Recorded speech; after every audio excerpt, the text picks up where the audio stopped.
Salve, eles e terráqueos! Sejam muito bem-vindos a mais um Freudcast. O programa de hoje está mais do que especial. Eu trouxe para ajudar aqui nesse bate-papo a nossa advogata, que vocês já conhecem, que é a doutora Bruna Hernandes. Seja muito bem-vinda, Bruna! Obrigada, obrigada.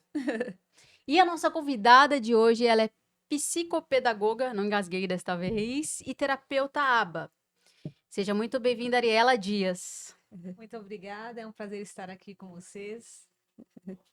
Hoje a gente vai falar, vai discutir um pouco sobre as intervenções para o autismo, né, incluindo terapias convencionais, como a ABA, e também sobre as polêmicas com a cannabis medicinal, junto com a doutora Bruna Hernandes, que é especialista, né, em direito à saúde e também sobre liberação de cannabis medicinal aí. Ariela, como que a ABA atua no desenvolvimento das crianças autistas? Então, antes de mais nada, é interessante que a gente compreenda o que seria, né, a ABA, análise do comportamento aplicada. É uma ciência e também um método que aqui no Brasil ficou popularmente conhecido por terapia das pessoas que possuem o TEA, né, com o transtorno do espectro autista, ou mais conhecido como autismo mesmo. Só que é uma ciência que bebe na fonte da psicologia comportamental e que pode ser aplicada para qualquer tipo de transtorno ou de modelagem de comportamento. Então, a atuação vai depender muito de cada pessoa, de cada processo de intervenção, a partir da análise prévia de cada um, né? Agora, o que nós sabemos é que quanto mais cedo começa-se esse tratamento, mais resultados nós temos. Eu tenho um aluno que ele tem 37 anos, e então é óbvio que o comportamento dele é mais rígido, o cérebro dele não está tão, né, não pode ser modelado na maneira, com uma plasticidade que um cérebro de uma criança de 3 ou 2 anos tem. Então, óbvio que nós teremos um longo caminho aí a ser percorrido, né? Mas essa pergunta é uma pergunta que deixa assim amplo, porque cada caso é um único caso e vai depender dessa análise, justamente, análise do comportamento aplicado. A gente analisa, busca estratégias e volta a analisar para ver se tem resultado ou não, para que novas estratégias sejam elaboradas constantemente. Pode ir. Assim, quando eu recebo alguns clientes para fazer a liberação de tratamento, acontece dois cenários diferentes. Às vezes, por conta da mídia, da internet, as pessoas pesquisam lá, eu acho que eu tenho determinada patologia. Ou então já chega com a prescrição para o escritório, para trabalhar na área de liberação, eu preciso da prescrição médica. Como que funciona, assim? Como que a análise desse cenário? Como que chega até você quando um paciente tem o diagnóstico ou tem alguns sintomas, né, daquele diagnóstico para você poder avaliar? Como que funciona isso no seu recebimento? Então, desde que eu comecei a atender, para mim já chegam com o diagnóstico já fechado, já montado. Porém, como eu sou psicopedagoga e também trabalho muito com a questão cognitiva, muito relacionada à questão dos estudos, ensino e práticas educativas, porque eu também sou professora, a gente já consegue detectar se ali já precisaria entrar com a terapia ABA, mesmo que essa demanda tenha sido principalmente para a psicopedagogia. Então, em algum momento, a gente já pode levantar essas hipóteses, apresentar para os pais ou apresentar para a coordenadora de ensino. Porém, um profissional da psicopedagogia não pode diagnosticar. Nós não podemos assinar um laudo, mas a gente pode sim levantar hipóteses e encaminhar para outros profissionais para que uma junta multidisciplinar possa avaliar e, enfim, ter esse diagnóstico mais detalhado possível, porque a partir desse ano, né, felizmente, as políticas públicas estão avançando e então agora esses diagnósticos não vai ser apenas você prescrever o CID e pronto, está dado o laudo, né? Esse laudo vai ter que ser mais detalhado, discriminado, explicado, porque, como eu falei, cada pessoa é um universo único. Então, esses profissionais que trabalham com laudo terão que descrever o máximo possível de detalhes, né? Eu tenho uma aluna, por exemplo, que ela tem um laudo apenas descrito com CID. E o que a médica descreveu é muito pouco para ajudar os professores, a equipe na escola, para preparar o PEI, né, que é o plano de educação individual que ela precisa. Então, ela chegou até mim como um pedido, não para a terapia ABA, mas como psicopedagoga, e eu que fiz todo o levantamento para aumentar toda a descrição deste laudo, que já deveria ter chegado para todo mundo, com essas descrições, com essas informações que detalhem o comportamento dela, Olha, as necessidades e as expertises que ela já tem, porque todos nós, com transtorno ou não, também temos expertises. Então, as estratégias também são elaboradas a partir das nossas expertises, e não apenas das nossas dificuldades. eu tenho essa dificuldade quando eu pego algum laudo no escritório. É bem complexo, porque eu pego um laudo muito bem elaborado, às vezes tem relatórios médicos que tem 2, 3 páginas, explicando inclusive a evidência científica daquela prescrição, bem elaborado, assim, e outros que tem 3 linhas. Aí você fala, o que que eu vou fazer com isso? Assim, é muito difícil até para a gente manusear, porque o juiz que está lendo aquilo, ele não sabe o que que a pessoa tem e se aquele tratamento, de fato, eu preciso de algo muito mais elaborado. E eu não sou médica. Então, para eu poder conduzir um processo judicial, eu tenho que ter muito mais base. Então, assim, a sua dor é a minha dor também na hora da prática. É complicado. Muitíssimo, principalmente também até para a classe dos professores, porque cai no colo dos professores uma situação que ele precisa resolver sem informações prévias. Então, é exigido do professor que ele prepare um plano de educação individual para aquele aluno ou aluna, mas a partir da onde, qual é o ponto de partida? Apenas com o diagnóstico? Não, um diagnóstico apenas com o número do CID, isso é muito pouco, né? 3 linhas é muito pouco. Então, a gente precisa, aí muitas vezes não consegue, pelo menos uns 3, 4 meses de contato, interagindo com a criança ou com o jovem, para levantar o máximo de informações possíveis para a partir daí se preparar um plano de aula. Aí fica empírico, né? Muito. Fica uma questão individualizada No na senso experiência. comum, e assim, baseado no senso comum, eu tive um aluno autista, eu vou aplicar isso aqui. Não é assim que Aham. funciona. Não é assim. Nenhum autista é igual ao outro, como nenhum ser humano é igual ao Uhum. outro. Então, esse diagnóstico, né, é necessário, o certo, o correto é que seja assinado por uma equipe multidisciplinar. Então, assim, vai desde o neuro, ao pediatra, a psicóloga, inclusive até a profissional de psicopedagogia também, vão levantar informações e a gente tem o relatório e não apenas o diagnóstico. Com Uhum. esse relatório, a escola está mais capacitada para receber essa criança ou esse jovem, preparar estratégias. O professor pode pensar em meios para promover de fato a inclusão, lembrando que nas escolas nós teríamos que ter uma equipe também de psicopedagogia, porque o professor hoje é cobrado de todas as formas. Eu estou falando isso porque eu também sou professora, né? Eu leciono na Escola Técnica Adolfo Berezin, e eu vejo essa outra realidade de cobranças e cobranças de professores que precisa dar conta de 40 alunos dentro de uma sala de aula, mais aqueles que precisam de um PEI, que é um plano de educação individual. Uhum. Muitos desses alunos, desses jovens, eles não vêm com esse PEI. O professor tem que elaborar, mas a partir de quê? Qual é o ponto de partida? Qual a informação que tem? E o professor vai preparar quantos PEIs? Nossa. Né? Então, assim, não é tão simples quanto possa parecer. A escola teria, né, as escolas, de um modo geral, teria que ter uma equipe de profissionais com psicopedagogos, psicólogos, para ajudar com esses planos, inclusive. Isso seria uma base de apoio, né? Principalmente dentro das escolas, mas para além disso, assim, a gente entende que, como você falou, são várias coisas, né? Não se trata só da educação dentro da escola e ter esse plano de apoio. Falando então sobre tratamento, você acha que a cannabis, entrar num assunto que a nossa advogada aqui entende bem, você acredita que o uso da cannabis nessas crianças autistas ajuda?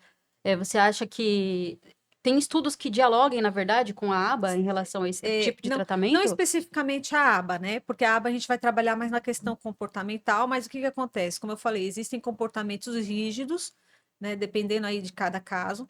E o canabidiol, ele vai ser prescrito de acordo com Uhum. o perfil da pessoa. Então, esse diagnóstico, quanto mais detalhes nós tivermos, ele vai ter que ser trabalhado para atender às necessidades daquela criança. Então, assim, até já que a gente, eu não sei se a gente pode usar essa palavra, seria correta falar em fitoterápicos, eu não sei se hoje eu não estou por dentro da questão das políticas públicas, como está tratando esse assunto dentro de como ele se enquadra cientificamente. Se está na linha do fitoterápico, já está saindo dessa linha e já entrando para uma outra vertente mesmo de medicação, não sei como está sendo tratado nesse âmbito, mas o que que acontece? Se a gente estiver falando em fitoterápicos, cada dosagem é uma dosagem única e exclusiva para cada pessoa. Então, o que funciona para um, para outro pode ser uma dosagem maior ou uma dosagem menor. Então, cada caso é um caso, né? Então, assim, nós teríamos que estudar o que eu sei, o que eu presencio, o que eu já vi, na experiência mesmo, são questões assim, por exemplo, nível 2, nível 3 de autismo severo, em que em alguns casos ocorre comportamentos de Uhum. agressividade, de ansiedade, e que são utilizados e que sim trazem resultados.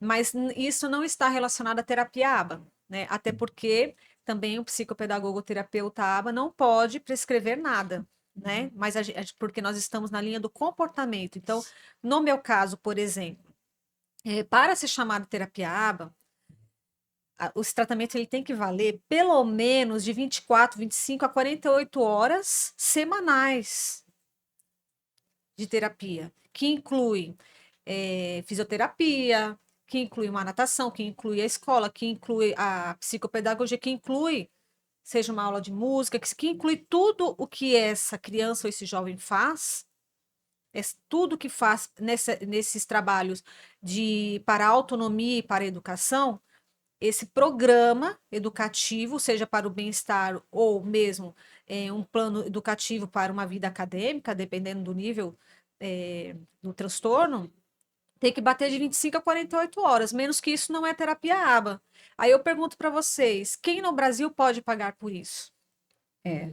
E dentro do que você está falando, que a Aline também comentou em relação ao cannabis, ele dialoga justamente por conta disso.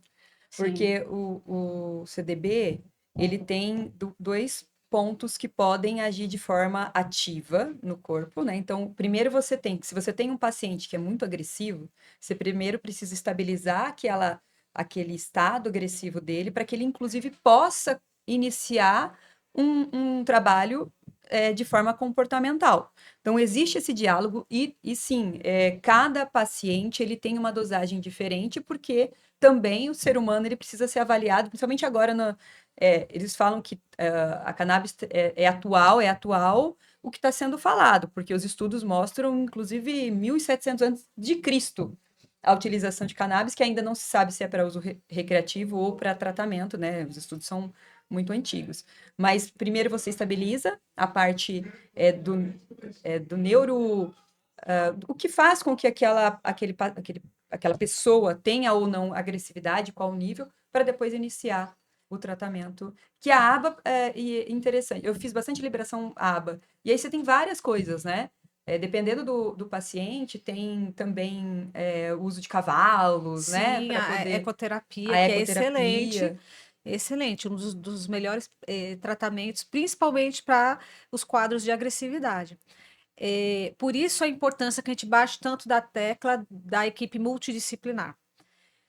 Como eu estava dizendo que, no caso, por exemplo, de 25 a 48 horas, você fazer essa soma de todos esse programa é muito caro para que uma família consiga pagar. Então, qual meio, né, que eu, por exemplo, que eu atendo em Mongaguá, que o poder aquisitivo aqui da maioria da população não tem condições de alcançar um tratamento como esse, o que que a gente faz? Eu coloquei o título de terapia aba familiar, porque eu trago a família para dentro do espaço onde a equipe que é a família vão ser as primeiras pessoas a aprender a lidar com a terapia ABA. Porque quem está mais tempo com esse jovem, ou essa criança, ou essa pessoa portadora do TEA, é a família. Então, se a família tem noção das técnicas, começa a aplicar no dia a dia. E se essa criança vive num ambiente onde é aplicada a terapia ABA no cotidiano, a gente vai alcançar pelo menos parte dessas horas de forma natural. Porque dentro da terapia ABA, a gente tem a terapia ABA naturalista e estruturalista. Então, a estruturalista seriam alguns comportamentos que são mais rígidos, eu tenho que estruturar de uma maneira muito quase que engessada o que vai ser feito ali, não pode sair muito do que a gente está planejando. Já a naturalista, ela acontece de forma natural. Né? A criança não quer tomar banho, aí a mãe já tem noção que vai toda hora do banho vai ser aquele caos, porque não quer tomar banho, e ao invés dela falar, vá tomar o seu banho, ela utiliza, né, de um hiperfoco dessa criança, por exemplo, que seja a pipoca, e já pergunta, você vai comer a pipoca antes ou depois do banho? Olha que Aí, interessante. porque Tipo a educação positiva, não é? deve muito Dá para na- aplicar, inclusive, no dia a dia, assim, né? Sim. Aplicava com os meus sobrinhos, assim.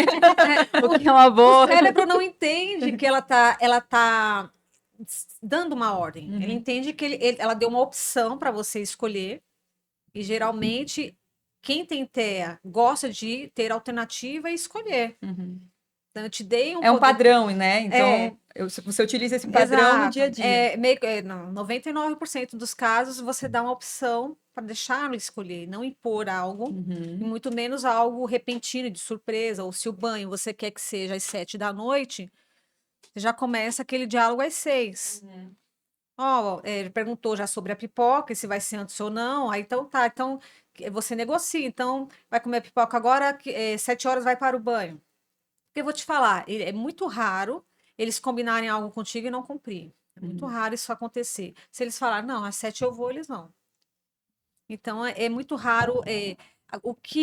A grande, né, o problema é quando você chega e impõe de algo repentino e coloca de autoritarismo, e isso aí gera um conflito, gera um embate, e aí vai cair tudo por terra. Então, quando a família vai compreendendo que a terapia AB começa a trabalhar, a grande questão, né, na maioria dos fatos tudo bem, eu trabalho a terapia AB na minha casa com meu filho, mas o mundo lá fora ele vai ter que ouvir um não.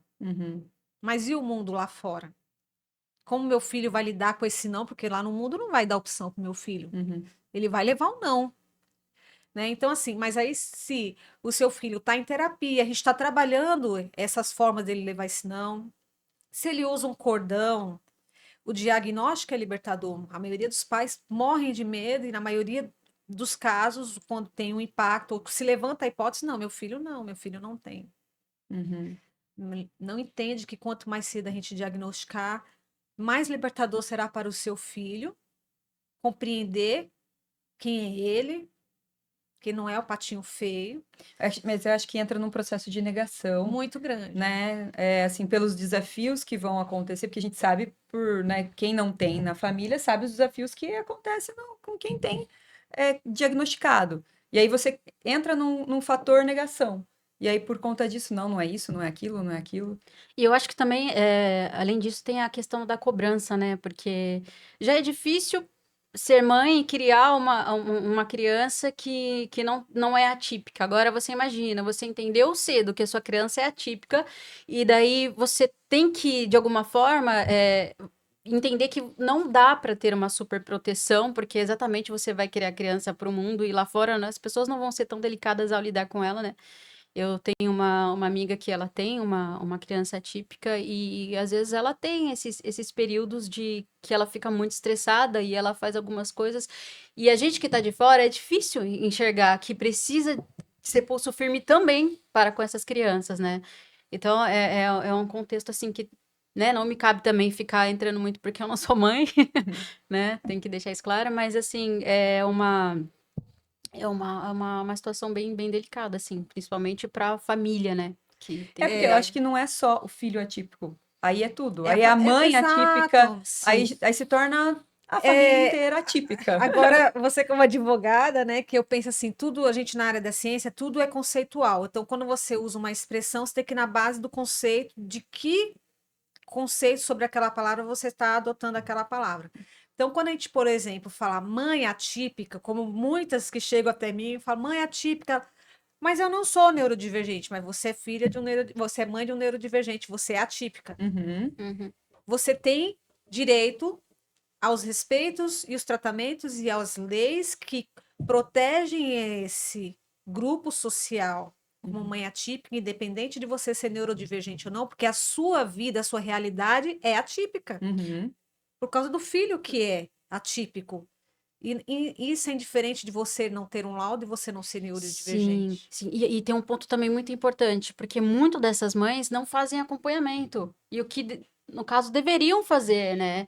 E você acha que isso envolve a questão social, assim? Você acha que... Muito demais. Porque, né? Como você disse, já tem a questão da criança, né? Ter todo esse tipo de Ah, tratamento. E aí a mãe também tem que passar por esse processo e a questão Eu acho que financeira só o fato pesa. de negar, né, esse quadro geral já precisaria de um acompanhamento para entender que a vida dela, de fato, é outra, né, é atípica, justamente por conta de porque Ela tem nem que se lidar. vê, né? Ela não se vê naquele quadro. Meu filho é atípico, ela não se vê como atípica, né? Uhum. E aí é tão complicado e essa dor é tão grande, porque assim, ao mesmo tempo que ela não se vê, ela não enxerga que ela também precisa de cuidados. Mas ela sente a dor e ela sofre tanto quanto e ela tá numa sobrecarga emocional altíssima, Uhum.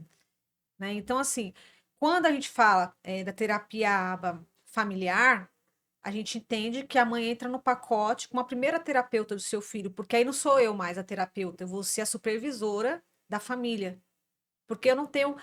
Não existe família, pelo menos aqui em Mongaguá até agora, que tem condição financeira de me pagar 24 horas semanais, muito menos 48 horas semanais. Uhum.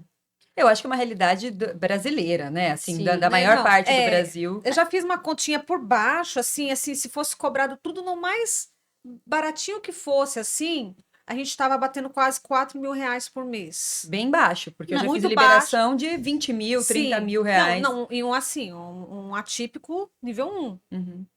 né? Que seria tudo do mais simples, Simples. do tratamento mais simples possível. Uhum. Então, assim, quando você traz a mãe, traz os irmãos, o pai, né? Porque a gente fala assim na mãe, porque é ela que é a grande chefe ali da história, é ela que tá na linha de frente da batalha, é a mãe. Uhum. Então, essa mãe, quando ela está ali, ela também tem que ser vista como uma pessoa que está no processo como terapeuta, mas é uma terapeuta que também adoece, né? Essa a gente está tramitando aí, vamos ver se a gente avança no Congresso, né? Que o bom da história é que muitas leis estão conseguindo ser revistas e tudo mais, mas de as mães terem um apoio financeiro, inclusive. Não, e aí a gente está falando só, né? Falando em gastos, em investimento, a gente está falando só da questão da terapia. Mas aí a gente tem uma questão, principalmente com o uso de tratamento com canabidiol, que também é uma. Eu não sei se eu posso falar medicação, advogada que vai vir falar ou não, mas é um tratamento que também tem um custo alto, né? Tem um custo alto e ainda muitas pessoas não acreditam nesse tratamento, né? E não sei se pela questão de preconceito ou a questão de falta de informação, como que é isso? Vocês, né, que estão aí. E sabe por que eu vou falar É até preconceito com a palavra. Você sabe qual é a diferença de maconha e cannabis que tipo, utilizam? Por que as pessoas não falam, fazer tratamento com maconha? A cannabis é a planta, né? E a maconha, sei lá, é o produto.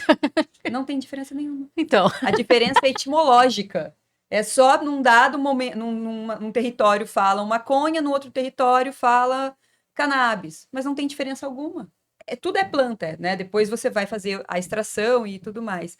Então, é que assim, a gente evolui. E até o tratamento ABA, há muitos anos nem se falava em tratamento ABA. Ele é é novo, vamos dizer assim. Assim, que os estudos começam assim, ter uma abrangência a partir mais ou menos da década de 60, mas assim, para popularizar é muito Isso, na parte, eu recente. digo É É novo, muito, mas assim, tem evidências científicas já, né? Para as pessoas. Você acha que essas evidências científicas não chegam até as pessoas que precisam dessa informação, ou simplesmente elas têm esse preconceito tão enraizado que não nem procuram essa Mas não informação, é nem assim? informação. Eu acho que, além da falta de informação, eu acho que trazer isso para material. Porque eu sempre falo, uma coisa é você ter o direito lá, outra coisa é você materializar ele no dia a dia. É você ter. E quando você materializa? Quando eu tenho acesso àquele tratamento. Quando eu tenho acesso ao medicamento. A gente materializa sim. Então, a evolução, inclusive, da própria sociedade, em entender, ter a evidência, ter a informação e inserir este tratamento com acessibilidade, porque uma coisa é você ter na Constituição o direito à saúde, outra coisa é você ter a acessibilidade que chega até aquela mãe que mora em Mongaguá para qualquer tratamento, tratamento ABA, tratamento com cannabis, são, assim, é um longo caminho, né, Sim. que você tem, não é só o acesso à informação, a informação ela é importante, até para que aquela mãe, a gente fala mãe porque no Brasil a gente sabe que a maioria é mãe. Ah, Quantas são mães solteiras? É, Isso são mães dados. solos, né? Não só. Mães E solo. na solteira, eu falei, maioria, usei terminologia inadequada. Mães solo. Mãe solo. Então é mãe, não tem. A maioria é mãe, com certeza. E sem contar que não vem aqui ao caso, mas entre parênteses aí, né, na informação que, inclusive, são milhares de pessoas que não tem nenhum nome do pai no registro, né? Então, assim, Sim. querendo ou não, é a mãe mesmo que sempre... Mãe né, a base ali de toda a família. Temos também pais atípicos? Temos. Mas a gente sabe que é é porque exceção. a mãe acaba sendo a protagonista sempre da Sim. história, né? Só que elas invisibilizadas, né? Hoje a gente vê um processo tão de apagamento dessas pessoas que até para se conseguir incluí-las em programas de tratamentos, essa lei que está tramitando no Congresso, para que elas tenham direito prioritário, por exemplo, a um atendimento terápico não, psiquiátrico e psicoemocionais, que seriam terapias diversas que estivessem Porque disponíveis no SUS. cara, como que você vai cuidar, ter estrutura emocional para cuidar de uma coisa, sendo que você não tá cuidada, né? Você não tá Isso é até mais inteira. econômico para o governo, para as finanças públicas. Se você tem uma mãe saudável ali, como eu falei, né? A terapeuta aba do seu filho, a mãe, e Uhum. a terapeuta profissional, que é a que está ali buscando o apoio da ciência para aplicar e trazer, planejando as estratégias e verificando, vamos mudar agora a estratégia, não é mais essa, ela fica mais como uma supervisora Uhum. do que está acontecendo. Ah, mãe, não está funcionando mais, vamos mudar agora, vamos colocar outra. Mas é ela a aplicadora. E aí a gente está falando da família, né? A mãe é a primeira, só que aí essa mãe ela volta para sua casa e às vezes não é o único filho, né? E aí tem o seu companheiro, a sua companheira para poder lidar com aquela situação. Então, ela tá ali num ponto, né, espinhal da situação para poder caminhar para os dois lados. Então, se ela não tiver estrutura, até o núcleo familiar acaba não conseguindo se desenvolver, né? Aí criam outros problemas e assim sucessivamente. Exatamente. E assim, a mãe e a mulher tá sempre sobrecarregada. É, mãe sempre. A configuração do Brasil é essa mãe solo, né? Uhum. Essa mãe que às vezes não é solo, mas é a grande protagonista, né? Que na linha de frente para fazer a gestão da casa, né? Infelizmente, a gente tem uma luta muito grande para desmistificar essa ideia de que o pai é apenas o provedor financeiro, mas também tem que participar da gestão da casa, junto a tudo, né? Uhum. Porque a mulher é vista em uma jornada tripla, né? O homem tem a missão de trabalhar, chegar em casa, agora eu vou descansar. Né? E a mulher chega em casa, ela tem que ver o que está faltando na geladeira para passar na feira, no outro dia, no mercado e preparar o almoço. Então, é uma jornada tripla, né? Então, e que não é bem assim. A gente tem que delegar funções, e os filhos estão crescendo também, e fazer essa partilha de funções e não essa sobrecarga em uma pessoa só Não, porque ela é a mãe, daí, e aí pior ainda, porque daí ela não consegue nem cuidar da sua questão profissional. Às vezes ela fica, tipo, ali à mercê do sustento do cara ou da esposa, enfim, da pessoa que tá levando dinheiro pra dentro de casa, entende? E aí que daí que ela precisa mais de cuidado emocional mesmo, porque se você tá abrindo mão de si, né, das suas vontades, das suas escolhas, da sua profissão, pra cuidar da casa, da família e dos filhos, tipo, beleza, depois que todo mundo tiver desenvolvido, quem você vai ser? Onde você vai chegar, né? Mas é Exatamente. possível fazer uma estrutura, ou pelo menos um planejamento, para a família, não dá? Porque eu Sim, acho que seria o mais adequado e o sim. mais coerente, inclusive, para que o resultado, inclusive para aquela criança e para o núcleo familiar, tenha um sucesso e às vezes até com mais celeridade, né? Em razão dessa estrutura. Com E, se certeza. você pudesse dar um conselho, então, para essas famílias, assim, qual que seria o primeiro passo que você O quadro indicaria? de rotinas que a gente já trabalha na psicopedagogia, que a gente traz para terapia ABA, o quadro de rotinas que você tem todos os dias da semana organizados ali na parede onde tem mais acesso o ambiente quando está todo mundo reunido, se vai ser na cozinha, se vai ser na sala, onde as pessoas se reúnem mais. Esse quadro está ali com a organização de toda a família prescrita, de todos os horários da semana. Então, A segunda, eu vou no mercado, você vai. exato, é uma agenda coletiva da família que todo Muito mundo legal. participa. E Olha que aí, quando bacana. as crianças são pequenas, a gente, no final da sexta-feira, vai bater a pontuação. Se bateu a pontuação, que é a meta, vai ter direito a algum prêmio, né? Você vai ao cinema, você vai poder comer fandango, seja lá o que for, né? Que é o Uhum, prêmio que a criança quer. uhum, Senão, não vai ter também, porque entende que tem o reforço negativo e o positivo. uhum. Então, você não cumpriu com as suas tarefas, seja a criança atípica ou típica. Não, Porque, qualquer um, né? inclusive, quem tem autismo vai compreender. Você não cumpriu com as suas tarefas. Então, não vai poder ganhar o que você queria no final de semana, que ele já tinha sido tudo programado que ia Uhum. ser, que iria acontecer na semana anterior. Então, tem que cumprir com a pontuação para poder ganhar aquilo que foi combinado. E aí vira um joguinho, né? Vira. Vira uma. Não, e a gente trabalha com bonequinhos, ganha um sorriso, ficou triste, ficou bravo, e às vezes a criança não tem dificuldade para expor seus sentimentos, ela só vai lá e põe o boneco lá, Uhum. né, no quadro. Então Nossa, e tem. isso é tão interessante, porque eu tava dialogando com o meu irmão esses dias, né? Meu sobrinho fez alguma coisa, eu falei assim, ele tá tentando se expressar, mas ele não sabe. Porque apesar dele ser grandinho já, ele tem 6 anos, não sabe lidar com as emoções. Nós, que somos adultos, temos esse desafio. Você imagina uma criança de 6 anos, Aham. não sabe que tá sentindo ciúmes, não sabe que tá sentindo, né? Então, acho que tudo isso é engraçado. Eu acho que esse deveria, na escola primária, ter educação emocional para que a inteligência já viesse desde. Porque é como você falou lá no comecinho aqui do nosso bate-papo. A neuroplasticidade de uma criança é diferente de um adulto. Então, quanto mais você trabalhar com aquela criança, seja uma criança típica ou atípica, o desenvolvimento é outro. Sim, verbalizar os seus sentimentos, né? E aí essa verbalização dos sentimentos não necessariamente ele acontece de uma forma comunicativa convencional. Aí a gente tem as PECs, né? Que são os meios que a gente alternativos de comunicação que a gente utiliza, que pode ser apenas um bonequinho. Então, vamos supor, uma mãe que trabalha muito e ela não teve tempo, porque acontece, pode ter um dia que você não teve tempo de sentar, filha, como foi seu dia, e ele não teve tempo de falar, e aconteceu alguma coisa naquele dia. Tem pais que têm a sensibilidade de perceber o comportamento da criança diferente naquele dia. Tem pais que vai passar despercebido e não vai perceber mesmo. Uhum. E só depois que vê que, por alguma situação, que vai perceber que tem algo estranho. Depois Então, da reação da criança, né? exato, isso é muito, porque também temos hoje, com a velocidade da vida das pessoas, passam as coisas por nós, debaixo do nosso nariz, a gente não percebe, a gente Uhum. não vê, então, e não porque a pessoa tem TDAH, Uhum. porque a velocidade das coisas, né?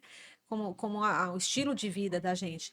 Então, se você tem um quadro de rotina na parede e a criança não falou com você, mas ela passou por ali e pôs um bonequinho de tristeza ou de raiva, Uhum. você não falou com ela. Ela passou, foi para o quarto dela, ninguém teve contato, mas em algum momento se você parou no quadro para olhar amanhã qual vai ser a rotina do dia seguinte, você viu o bonequinho que ele colocou ali. Opa, peraí, o que aconteceu? Você tem uma oportunidade de ir lá no quarto saber. Você colocou um bonequinho lá, triste, o que foi que aconteceu? Até Ou, fazer com que a né? criança comece a pensar nas suas emoções para verbalizar aquilo que está sentindo. Ah, mas, Ariela, isso é possível até com criança autista que não verbaliza, mas demonstra emoção com raiva, com agressividade.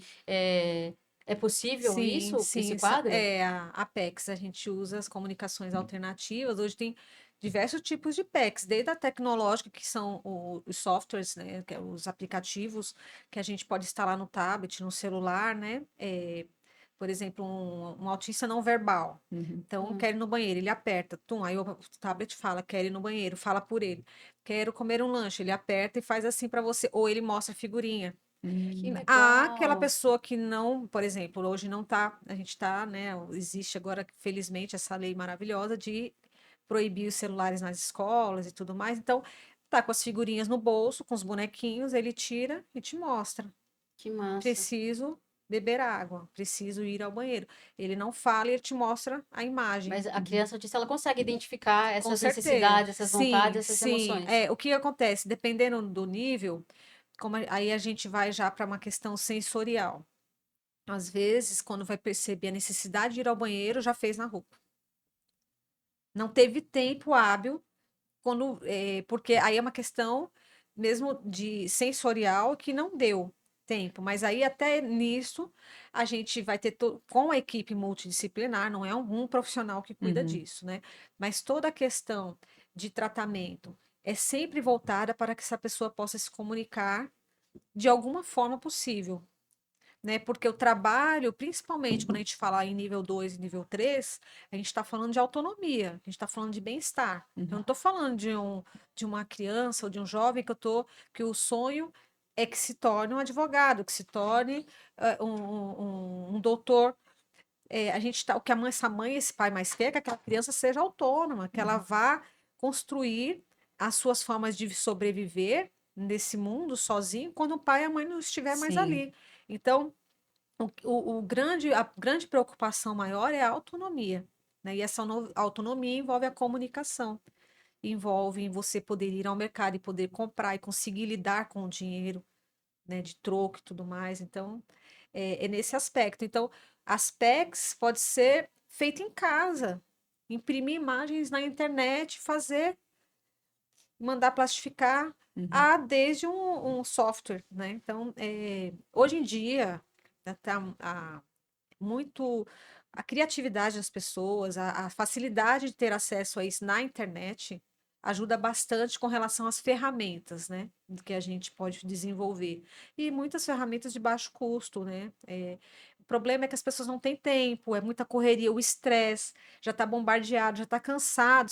É uma coisa simples, mas você não teve tempo para aquilo, né? Mas aí fica mais fácil pedir para alguém fazer, montar, né? Eu atendi não faz muito tempo a filha de uma amiga que é psicóloga para montar o quadro de rotina deles. A mãe é psicóloga, ela poderia montar, ela tem habilidades para aquilo, Uhum. mas ela pode fazer para alguém, mas não para a família dela, porque aquilo já é cansativo, ela ter que, porque ela como mãe seria algo ela não queria ser vista como autoritária que determinou regras na Ah, sim. casa. Ela não determinou regras nenhuma. Aquele plano de ação veio de uma profissional que foi colocada ali para auxiliar na gestão da família. Então, ela quis se despir desse papel da mãe que colocou regras para todo mundo. Então, foi uma estratégia dela também do papel dela como coadjuvante, não como protagonista, no sentido autoritarista, né? Deixa eu te fazer uma pergunta. Quando eu fiz bastante liberação à aba, mas bem lá no começo, que agora está muito mais. Claro que tem algumas resistências, sempre vai existir uma resistência ou outra, mas conforme igual o cannabis, que hoje é um pouco mais novo, demora um pouquinho mais para as coisas caminharem de maneira mais fluida. Eu sempre faço contra plano de saúde, né, a liberação, porque na maioria das vezes o paciente entra com o pedido e o plano nega.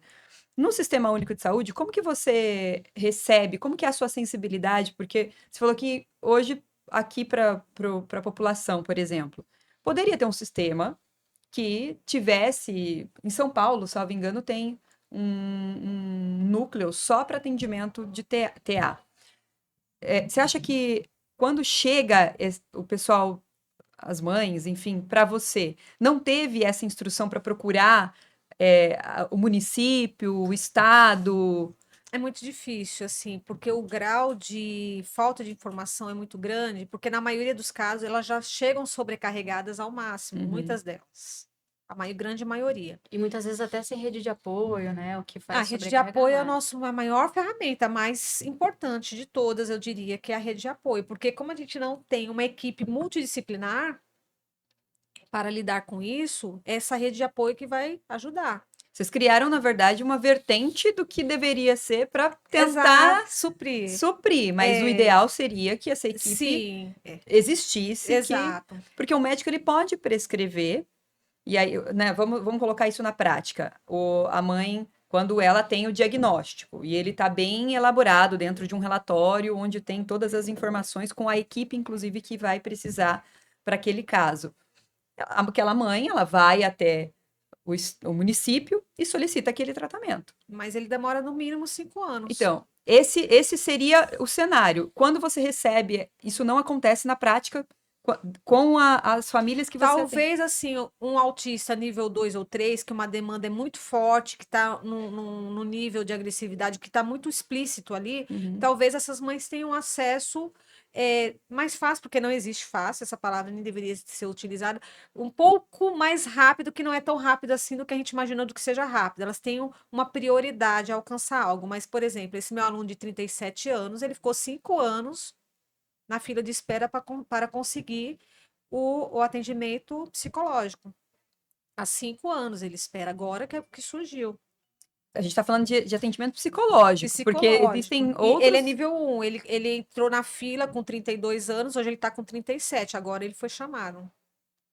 5 anos de espera. Mas você tem quando a mãe chega, você sabe que em algum momento ela fez essa solicitação, ou ela nem fez essa Não, solicitação. no caso dele, como é uma família que é um ponto fora da curva, porque a mãe, quando nem se falava em autismo, em espectro, em nada, a mãe já tinha percebido, mas porque a mãe estudou, é uma mãe que é curiosa, é uma mãe que não tinha internet nem Google na época, mas ela já percebia que tinha alguma coisa, e como ela sempre gostou de estudar, e ela pesquisou e ela foi atrás, e não, alguma coisa tem, querendo desvendar a todo custo. E ela acha uma ONG em São Paulo, aí eles ainda não moravam aqui. Uhum. E aí, nesta ONG, ele é incluso lá e começa atendimentos lá, mas ainda sem laudo. Ele não tem laudo até hoje, né? Todos os médicos que ele passa, ele tem os apontamentos autistas, assim, mas um laudo feito formal, ela não tem ele até hoje, o laudo como ele deve ser. Ela Uhum. tem vários encaminhamentos, muitos documentos. Ela tem uma pasta que eu já falei para ela que ela precisa formalizar isso num laudo, Uhum. um documento só, esse monte de documento. Ir para uma junta, ela precisa formalizar isso até para de uma forma jurídica, se ela Uhum. precisar de algo, Uhum. né? Então nesta ONG ela teve todo o apoio que ela precisou.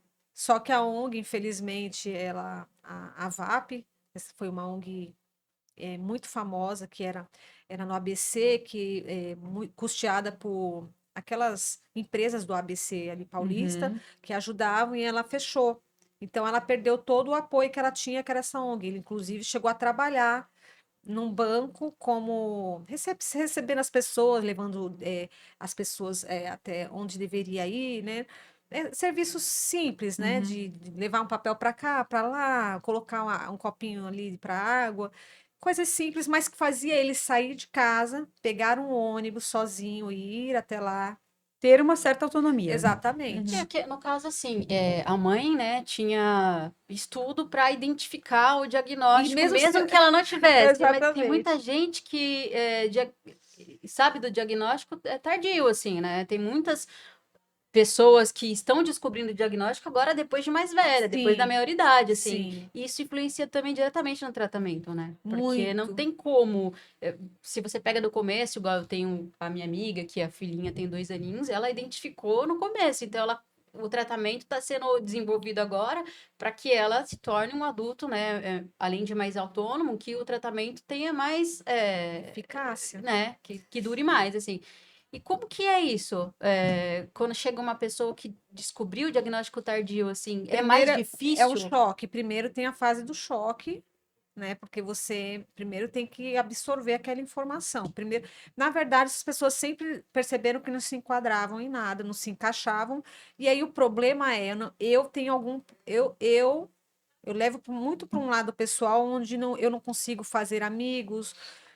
No caso de mulheres, né, que elas criam masking, que é ficar mascarando o comportamento para poder conseguir ter uma amizade de alguém. Então, ela imita inconsciente. Uhum, uhum. Inconsciente, ela imita o comportamento das pessoas. E Ah, isso isso, acontece? o masking é um problema tão sério, que está em fase de estudos, né? Hoje em dia, a gente ainda não tem assim, a gente não pode falar enquanto não tem dados, enquanto não tem fatos concretos, mas assim, existem já pessoas que estão tentando relacionar o masking com suicídio, por exemplo. É, Não, existem. eu fiz o RAM Não, tudo para os bem, dois. tudo bem. O que acontece? O masking é um comportamento, muitas vezes, inconsciente, por exemplo, vocês duas são amigas, eu quero ser amiga de vocês. Aham. Só que eu não consigo fazer amizade, porque eu tenho um comportamento atípico. Então, amizades, para mim, é uma dificuldade. Então, eu começo a perceber que você tem um jeito especial de ser que atrai as amizades das pessoas. Então, inconscientemente, eu começo a agir como você. Nossa, eu nem.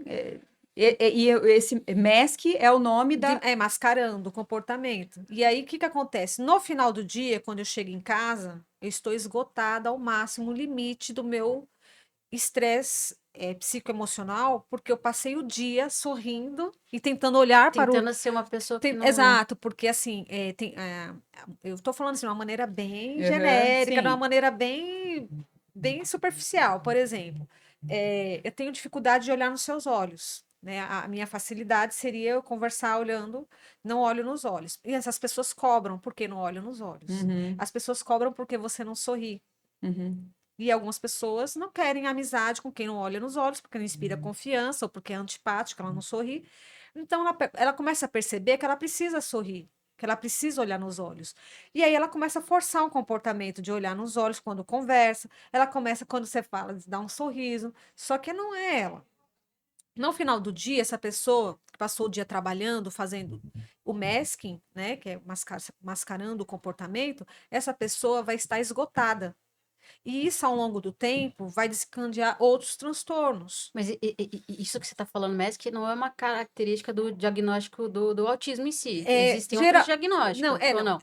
não? O que que acontece? O masking, quando é descoberto numa fase o autismo, quando é descoberto numa fase adulta, que a pessoa ficou tateando porque ela era diferente, ela não sabia o que acontecia, mas ela sabia que ela era diferente. Uhum. E ela estava tentando se enquadrar numa sociedade em que ela não se enquadra. Isso é o masking. Você forçar um comportamento para se enquadrar. Você é atípica, mas você tenta ser típica. Uhum. O masking acontece muito na fase adulta e muito com mulheres. Caramba. Só que isso, ao longo do tempo, vai sendo um fardo. Isso pode se transformar em uma depressão, em outros transtornos de Isso que eu ia perguntar. esgotamento emocional.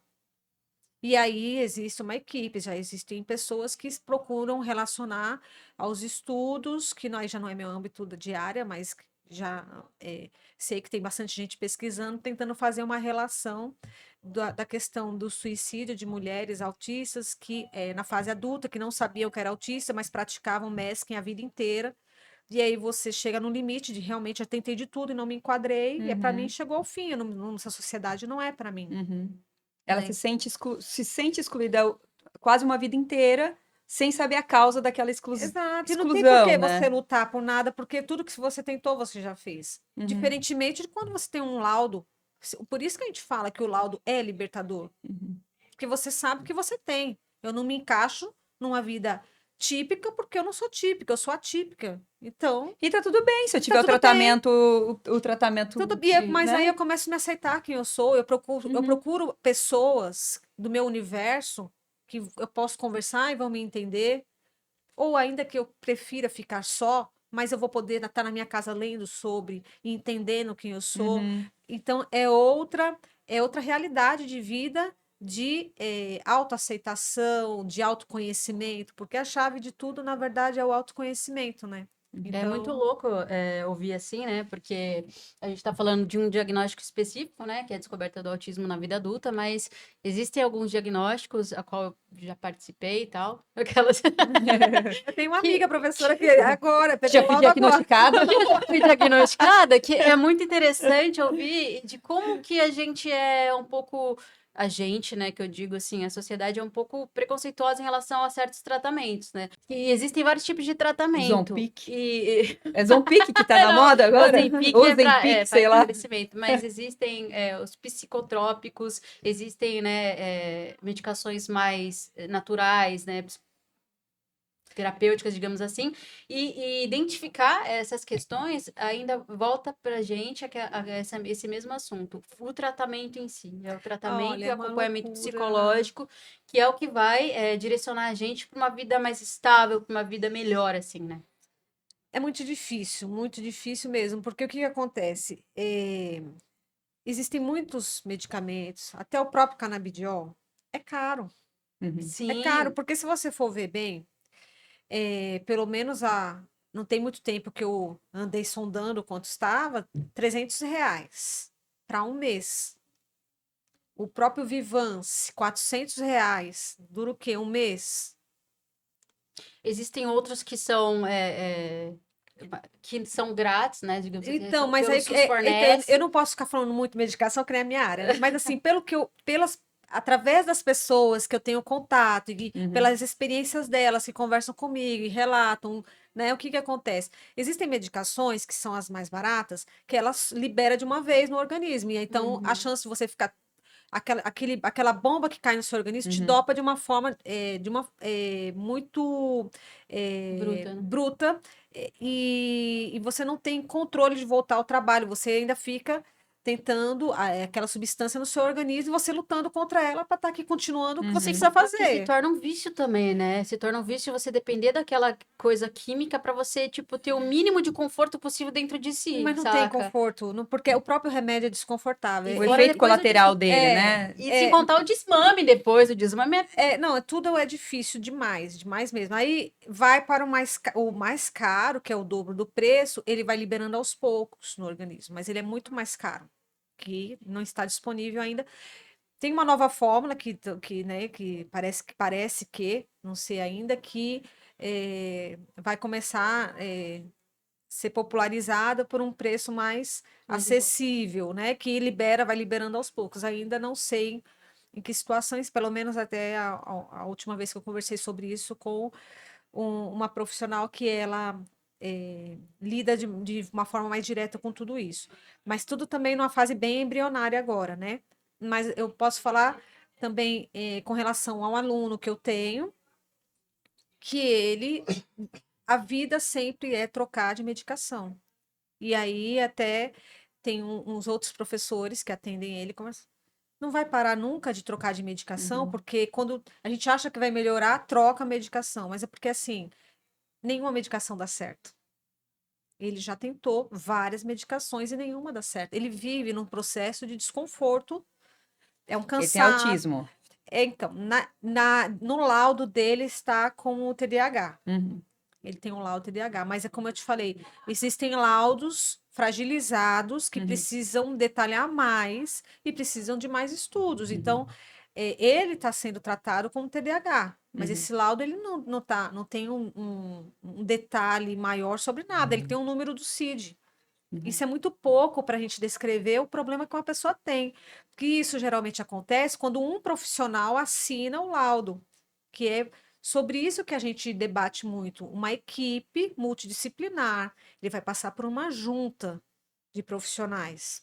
Cada um na sua área falando sobre aquele Exatamente. comportamento, Existe um sobre. debate sobre aquilo. Não é Uhum. uma pessoa chegou e meia hora, em poucos, uma consulta. De meia hora e É, dá o diagnóstico. exato. E porque, claro que a anamnese que a mãe conta, a história da mãe e tudo mais, mas ainda assim precisaria ser escutado outros profissionais. Então, assim, aí ficam nessa troca de remédio, mas será que não tem um laudo mal feito que precisaria Uhum. também de mais profissionais, mais exames? É igual a quando eu fazia muito liberação de home care para paciente que já estava em estado vegetativo. O neuro, ele sempre fazia a prescrição que o paciente, ele não, a doença dele era progressiva e não ia ter melhora. Ele ia ficar naquele estado vegetativo. Só que ele não podia prescrever, por exemplo, a alimentação por sonda, porque aí quem tem que falar sobre isso é a Nutri. Então, quando era uma equipe, sempre é uma equipe para falar cada coisa que é necessária para aquele paciente. Ele vai falar do estado daquele paciente. A partir do momento em que ele não tem mais uma evolução, quem que eu tenho que conversar? E o fisioterapeuta, para saber o que ele vai precisar para não piorar o quadro dele, Uhum. né? Os cuidados paliativos, para que ele tenha pelo menos um bem-estar. Então, assim, tem várias patologias que não basta apenas um responsável. É necessário que tenha essa equipe multidisciplinar para que o tratamento ele seja eficaz, né? Não basta Exatamente. só a patologia ali. E você tocou num ponto bem essencial, que é a questão, né, nutricional, né? A gente fica falando de remédios, de tudo, mas cada vez mais a gente sabe que a ciência do que a gente se alimenta, aquilo Uhum, que a gente coloca para dentro do nosso corpo é capaz de muita coisa. uhum. Então, assim, Isso de é, forma alimentar e mental, de né? todas as formas possíveis e Mas imagináveis. é. Então, assim, existem situações que a gente precisa restringir a farinha branca. Não pode ter, né? Precisa ter uma alimentação mais reforçada em ômega 3. Eu não sou nutricionista, eu não posso falar sobre isso, Inclusive, eu mas mandar um beijo pra minha Nutri Bia. Beijo, Bia. mas vale muito a pena mais investimentos na área da nutrição específica das pessoas com transtorno do espectro autista, TDAH, porque a alimentação comfort pode trazer esse conforto, como também pode evitar muitas outras situações neurológicas também. A gente sabe que é um assunto bem amplo, né? E principalmente na questão de saúde pública, existem várias coisas que podem ser feitas em conjunto para que as pessoas, tanto autistas quanto com outro diagnóstico, tenham o melhor tratamento e cuidado médico possível, né? E se dando ao final da nossa conversa, nosso bate-papo, Bru, quer fazer mais alguma pergunta? Não, acho que foi uma conversa bastante esclarecedora, né? Vários pontos, na verdade, a gente levantou para outras questões. E estou bem feliz com o nosso bate-papo. Acho que Também, bora tomar um café? Aquelas. Agradeço também Gente, pela muito oportunidade. obrigada, Ariela, por ter vindo aqui bater esse papo com a gente. A Ariela, que além de tudo, é jornalista, tá, gente? Sigam ela no Instagram. Vai aparecer o Instagram dela aqui em algum lugar na tela, aqui, ó, que o Dieguinho colocou. Diego, obrigada aí pela excelente produção de sempre. Obrigada a todo mundo que tá no canal Fala Mongaguá. E é isso, um beijo e até a próxima.